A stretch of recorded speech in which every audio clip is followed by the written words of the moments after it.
صلی اللہ علی محمد صلی اللہ علیہ وسلم۔ بسم اللہ الرحمن الرحیم۔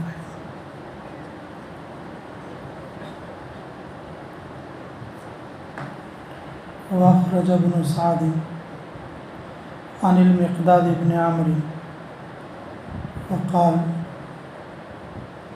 انا اصرت الحكم ابن كيسان فاراد اميرنا ضرب عنقي فقلت دعه نقدم به على رسول الله صلی اللہ علیہ وسلم فقدمنا فجعل رسول اللہ صلی اللہ علیہ وسلم يدعوه إلى الإسلام فأطال فقال عمر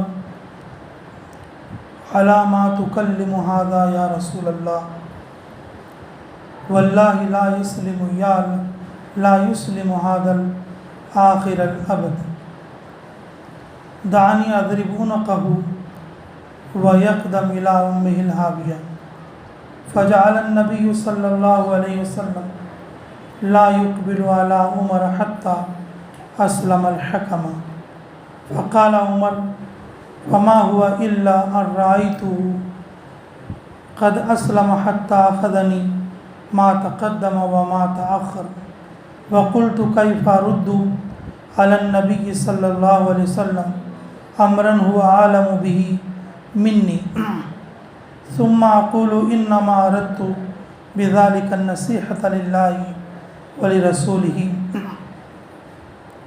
فقال عمر فأسلم والله فحسن إسلامه وجاهد في الله حتى قتل شهيدا ببئر معونة ورسول الله راض عنه ودخل الجنان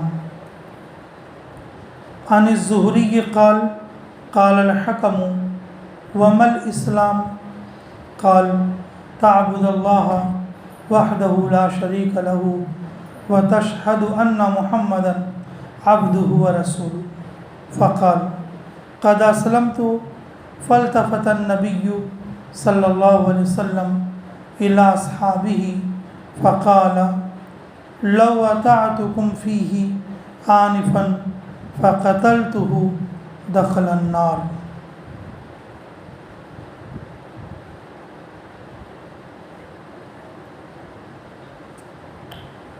میرے محترم دوستو عزیزو،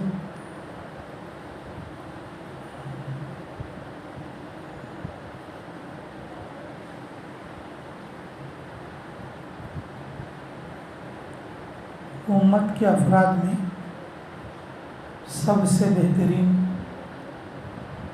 علماء ہیں،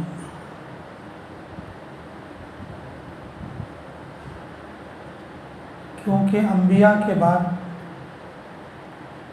زمین پر اگر کسی کا مرتبہ ہے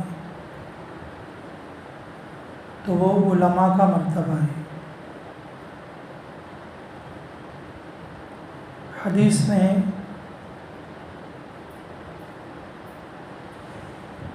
علماء کے لیے دریا کی مچھلیاں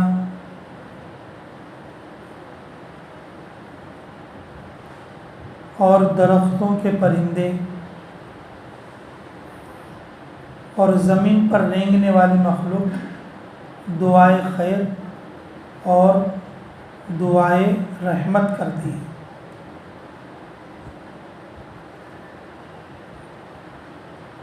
اللہ رب العزت نے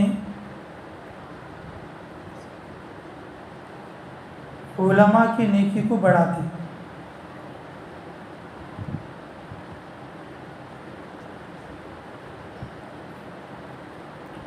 عام آدمی کے نیکی کے مقابلے میں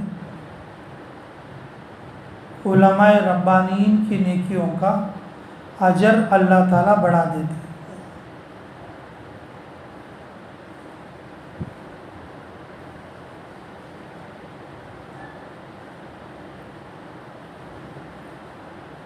کیونکہ اللہ رب العزت جس کو منتخب فرماتے اسی کو اپنا علم دیتے۔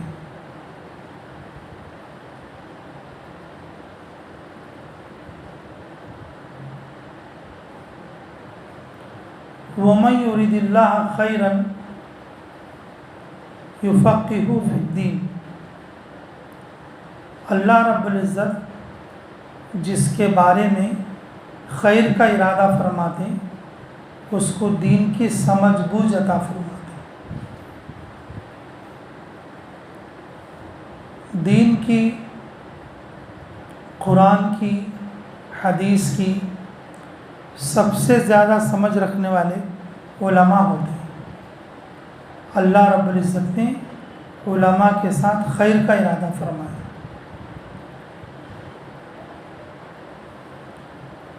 جب اللہ نے ان کے لیے خیر کا ارادہ فرمایا تو علماء کو بھی چاہیے کہ وہ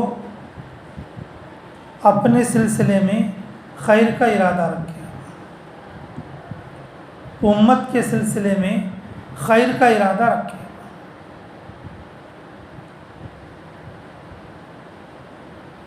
ایسا نہ ہو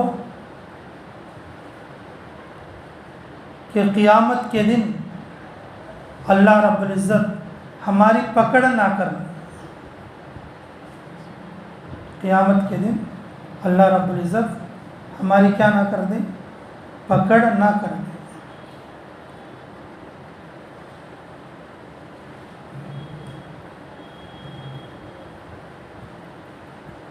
اللہ رب العزت ہدایت کے لیے جس طرح سے اپنے فضل سے انتخاب فرماتے ہیں،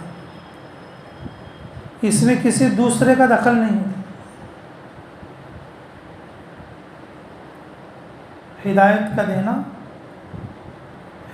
کا دینا صرف اللہ کا فعل ہے، اس میں کسی دوسرے کا کیا نہیں ہے؟ دخل نہیں۔ دعوت دے سکتے، ترغیب دے سکتے، سمجھا سکتے، بتا سکتے، صحبت کا فائدہ دے سکتے، لیکن ہدایت کا دینا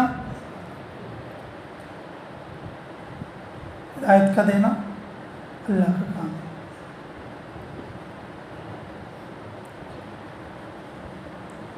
ابو طالب سب سے زیادہ رسول اللہ صلی اللہ علیہ وسلم کو سمجھتے تھے۔ ابو طالب سب سے زیادہ صحبت اٹھانے والوں میں سے تھے، لیکن ہدایت کس کے قبضے میں؟ جس طرح سے اللہ رب العزت ہدایت کے لیے انسانوں کو منتخب فرماتے، اسی طریقے سے اللہ رب العزت علم کے لیے بھی انتخاب فرماتے۔ علم کے لیے بھی کیا فرماتے؟ انتخاب فرماتے۔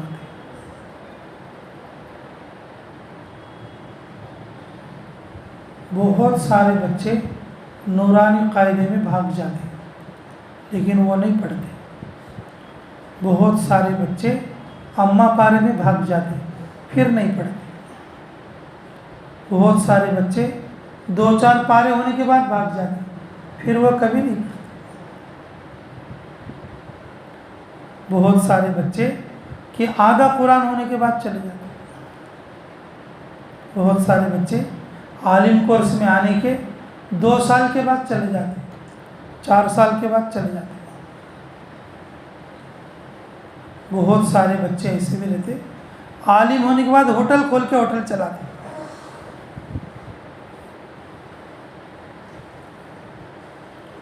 تجارت میں لگ جاتے۔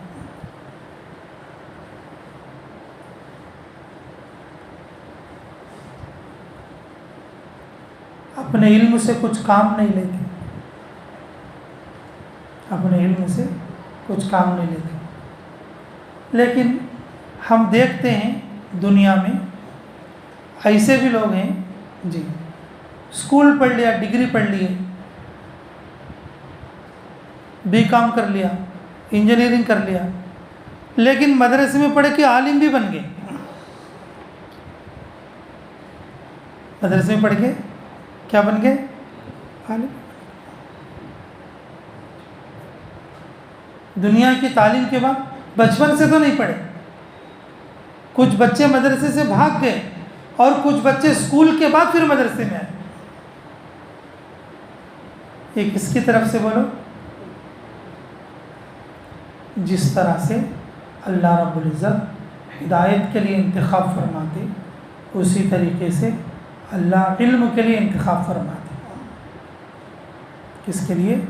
علم کے لیے انتخاب فرماتے۔ جی، بعض لوگ سمجھتے کہ یہ ہدایت پر نہیں آئے گا لیکن اللہ ہدایت دے گا۔ بعض لوگ سمجھتے یہ نہیں پڑھے گا لیکن وہ پڑھ لے گا۔ بعض لوگ سمجھتے یہ بہت اچھا پڑھے گا لیکن وہ چھوڑ دے گا۔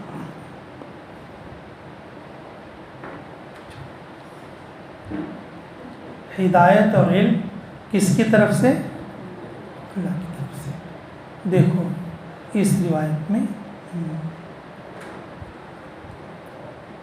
مقداد ابن عمر فرماتے، میں نے حکم ابن کیسان کو قید کر لیا۔ حکم ابن کیسان کو کیا کر لیا؟ قید کر لیا، اور میں نے ارادہ کیا اس کی گردن اڑا دوں۔ وہ دشمنوں میں کہ گھنا دشمن ہے۔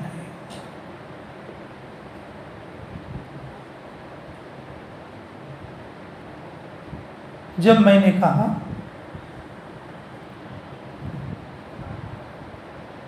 اپنے امیر سے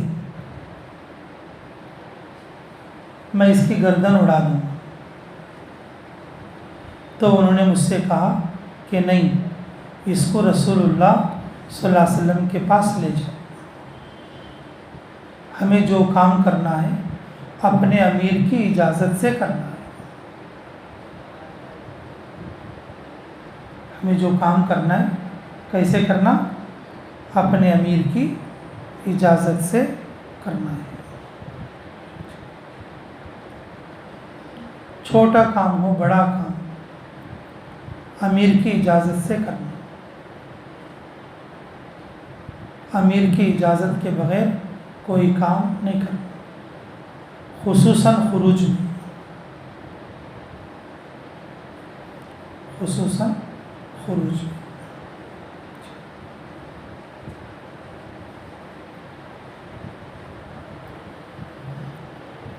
ایک بات یاد رکھو، اللہ ہمیں سمجھ کی توفیق نصیب فرمائے۔ اطاعت کا ایک مطلب یہ بھی ہے، حکم کرنے والے کے دل میں یہ بات پیدا نہ ہو میری یہ بات نہیں مانے گا یہ آدمی، زبردستی اس کو اجازت دینی پڑے، یہ اطاعت نہیں۔ سمجھ میں آ رہی بات؟ ایک آدمی نے پانی نہانے کی اجازت چاہی، امیر صاحب کے دل میں کیا آیا؟ اگر میں نہیں بولوں گا تو یہ ناراض ہو جائے گا، اس لیے امیر صاحب کے دل میں نہیں ہے بھیجنا۔ امیر صاحب نے کیا بول دیا؟ ہاں ٹھیک ہے جاؤ۔ کیا امیر صاحب نے کیا بول دیا؟ ٹھیک ہے جا کے۔ یہ کیا نہیں ہے؟ یہ اطاعت کا اعلیٰ درجہ نہیں۔ جس سے ہم اجازت لے رہے ہیں اس کے دل میں یہ خیال نہیں آنا کہ اگر میں اس کو انکار کروں گا تو یہ میری بات نہیں مانے، اور وہ چیز اطاعت سے باہر ہے۔ مجبوراً اجازت اس کے پیٹھ پہ چپکانی پڑتی، نہیں تو جماعت خراب ہو جائے گی، نہیں تو کیا ہو جائے گا؟ کوئی ساتھی بولے کہ میں چائے پی کے آؤں گا، اور وہ چائے پینے جانے کا ٹائم نہیں ہے۔ امیر صاحب کے دل میں آ رہے اگر میں نہیں بولوں گا تو یہ ساتھی کیا کرے گا؟ میری بات نہیں مانے گا، جماعت کے اندر خلل آئے گا۔ امیر صاحب نہ چاہتے ہوئے بھی کیا کر دیا؟ اس کو اجازت دے دی۔ رسول اللہ صلی اللہ علیہ وسلم جس کسی کے لیے کوئی کام کہتے تو آپ کے دل میں یہ بات نہیں آتی کہ یہ میری بات نہیں مانے گا۔ کبھی آپ کو ایسا نہیں ہوا کہ یہ میری بات نہیں مانے گا۔ رسول اکرم صلی اللہ علیہ وسلم کو اپنے صحابہ پر 100% بھروسہ تھا، جو حکم میں کروں گا وہ پورا کریں گے، جو حکم میں کروں گا وہ کیا کریں گے؟ پورا کریں گے جی۔ تو اطاعت اس چیز کا نام ہے، اطاعت اس چیز کا نام ہے، اللہ کے راستے میں رہتے ہوئے ایسی اطاعت کرو، چھوٹا کام ہو بڑا کام، امیر کی اجازت نہیں، امیر کی منشا۔ امیر صاحب کیا چاہتے ہیں اس وقت میں چائے پینے جاؤں گا تو کیا امیر صاحب کو اچھا لگے گا؟ جب سارے لوگ تعلیم کر رہے میں پانی نہانے کے لیے جاؤں گا تو کیا امیر صاحب کو اچھا لگے گا؟ اجازت تو دے دیں گے لیکن منشا کے خلاف ہے، اور امیر صاحب اس لیے اجازت دیتے کہ وہ ساتھی ٹوٹ جائے گا، ساتھی کیا ہو جائے گا؟ ٹوٹ جائے گا، بیچارہ نادان ہے۔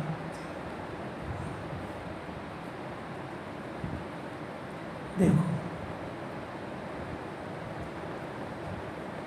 میں نے کہا کہ تم رسول اللہ صلی اللہ علیہ وسلم کے پاس لے جاؤ، تو میں لے گیا رسول اللہ صلی اللہ علیہ وسلم کے پاس، تو رسول اللہ صلی اللہ علیہ وسلم اس کو اپنے سامنے بٹھا کر بات کرنا شروع کیا، بات بہت لمبی ہو گئی۔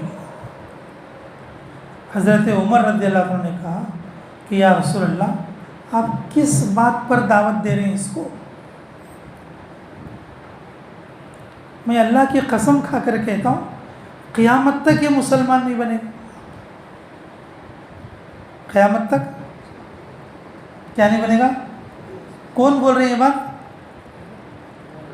حضرت عمر بول رہے ہیں۔ کون بول رہے ہیں یہ بات؟ حضرت عمر بول رہے ہیں کہ قیامت تک یہ کیا نہیں بنے گا؟ مسلمان نہیں بنے گا۔ آپ بولو ہدایت دینے والی ذات کس کی ہے؟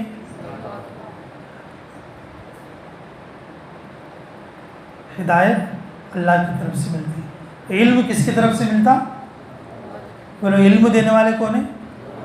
جس طرح سے اللہ انبیاء کو انتخاب فرماتے اسی طریقے سے علماء کو انتخاب فرماتے۔ جس طرح سے انبیاء کی قدر ہوتی ہے اور انبیاء کے وارث ہیں علماء، اس لیے انبیاء کے بعد علماء کی قدر ہوتی ہے، علماء کی قدر ہوتی ہے۔ اس لیے ماشاءاللہ بیتم چرلا والوں کے لیے بہت بڑی بات ہے کہ اللہ نے یہاں پر علماء کی جماعت بھیجی۔ میرے عزیزوں قدر کر لو جس طریقے سے ہو سکے، یہ ایک آدمی کو بھی ناغہ نہ کرو، ہر آدمی سے ملاقات کرو۔ کسی عالم کا ہمارے دیوار کے پاس کھڑے ہونا بھی خیر سے خالی نہیں، کسی آدمی کا ہمارے باپ اور بھائی سے ملاقات کرنا یا دیکھ لینا یا زیارت کرنا یہ بھی خیر سے خالی نہیں۔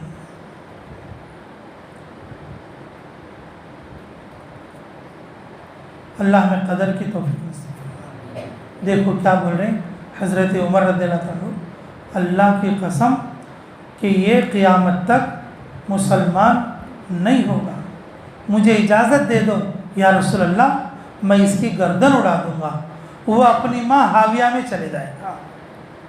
فَأُمُّهُ حَاوِيَةٌ وَمَا أَدْرَاكَ مَا هِيَ نَارٌ حَامِيَةٌ۔ جی اللہ رب العزت نے جہنم کو کافروں کے لیے جہنم کو اماں سے تعبیر کی ہے۔ کس سے؟ جی بچہ ہر جگہ جائے گا، آخر میں کس کی گود میں آئے گا؟ تھوڑی دیر چاچا لے گا، تھوڑی دیر باپ لے گا، تھوڑی دیر دادا لے گا، تھوڑی دیر دادی لے گی، اور تھوڑی دیر محلہ پڑوس والے لیں گے، پھر سب کے بعد بچہ کہاں آ گیا؟ ماں کے پاس۔ کافر آدمی اس طریقے سے جہنم میں جائے، جس طرح سے بچہ اپنی ماں کی طرف لوٹتا اور کافر کس کی طرف لوٹتا؟ جہنم کی طرف لوٹتا۔ اللہ رب العزت نے ماں کی تعبیر فرمائی۔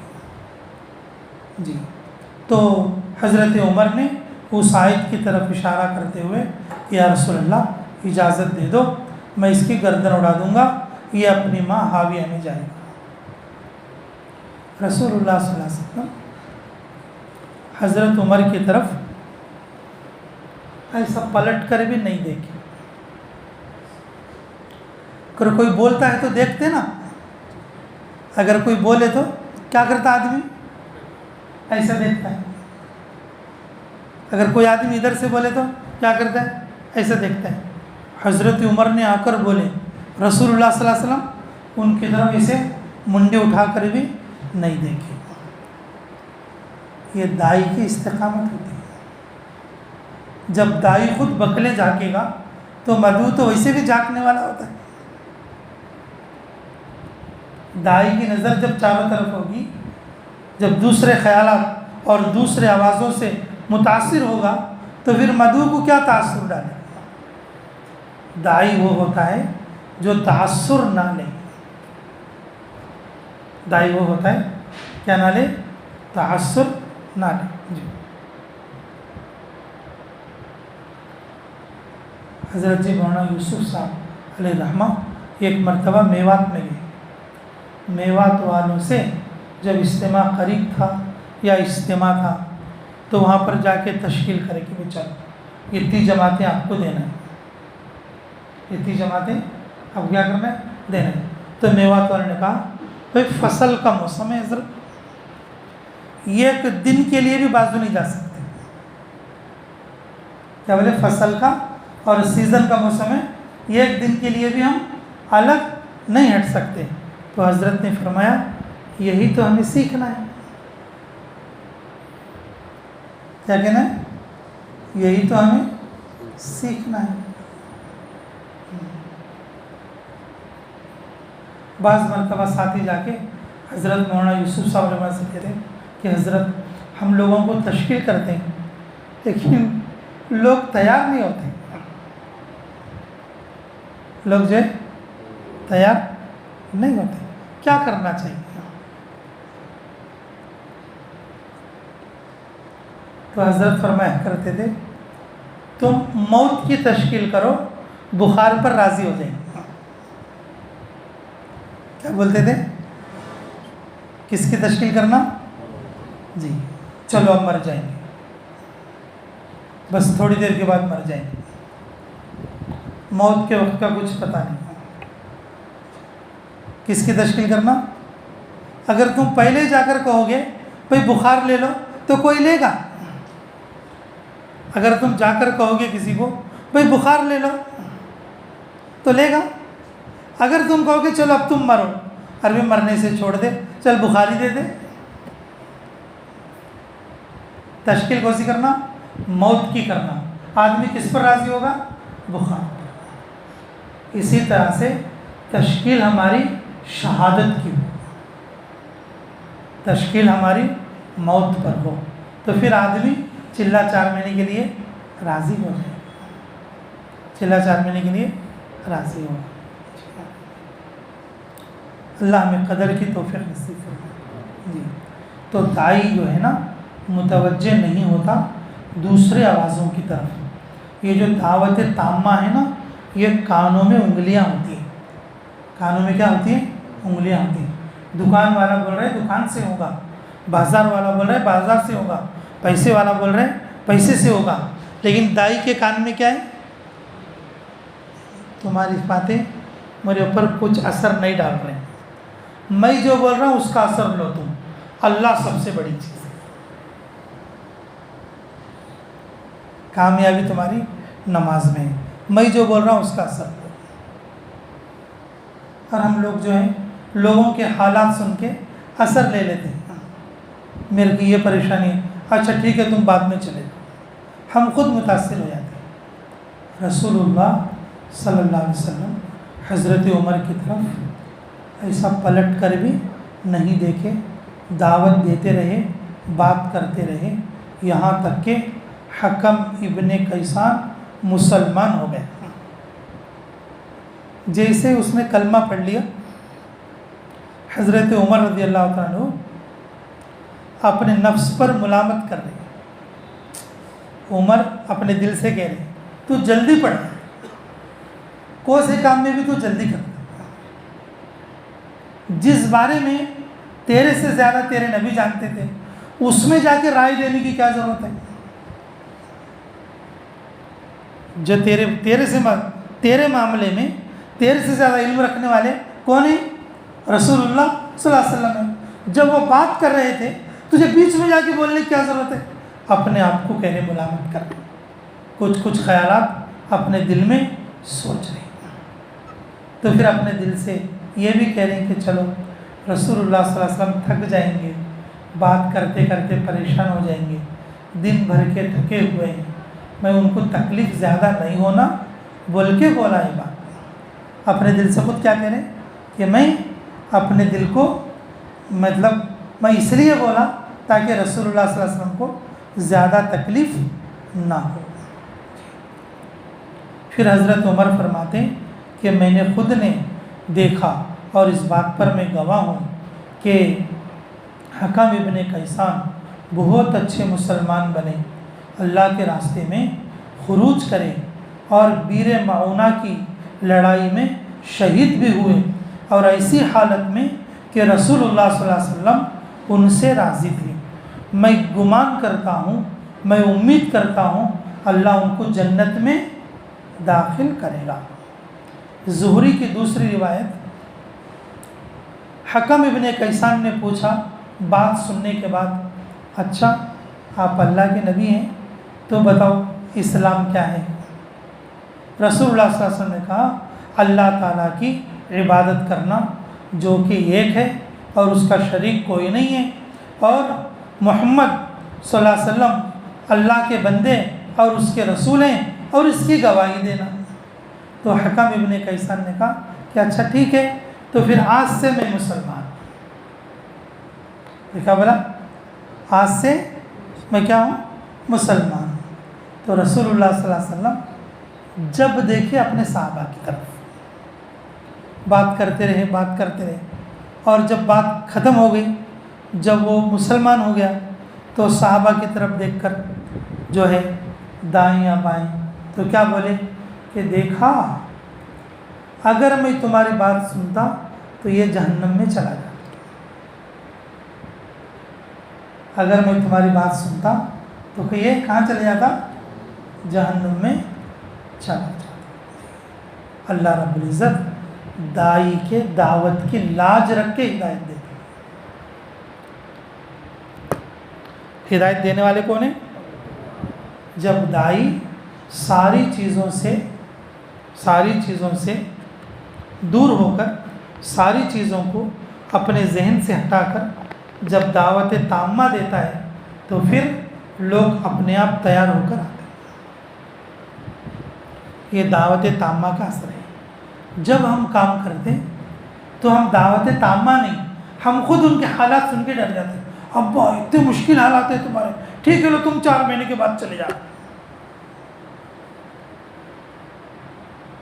ہم خود کیا بولتے ہیں؟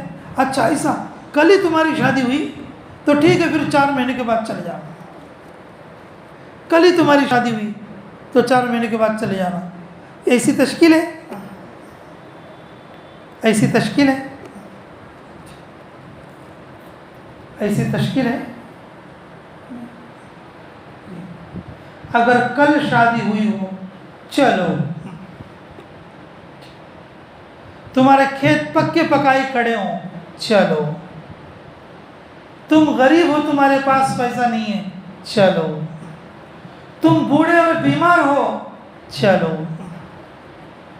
متاثر نہیں ہونا ہے۔ ہمیں تو اللہ کی بات کہنا ہے، اللہ کے خزانے کے تعلق جوڑنا ہے اس آدمی کا بھروسہ اور اعتماد دنیاوی چیزوں پر ہے۔ دائی کا دائی جو ہے یہ کام کرنا ہے، اللہ کے خزانے سے اس کا تعلق جوڑنا ہے، تب جڑے گا جب آدمی خروج کرے گا۔ اللہ کے احکامات میں سے ایک حکم ہے خروج کرنا، اور اس زمانے میں بہت زیادہ ضروری ہے۔ فتنے چاروں طرف سے، گھر میں بیٹھے تو بھی نہیں بچ سکتا آدمی، 4 دیواری کے اندر بیٹھے تو بھی نہیں بچ سکتا آدمی، مسجد کے ممبر میں گھس کے بیٹھے تو بھی نہیں بچ سکتا آدمی۔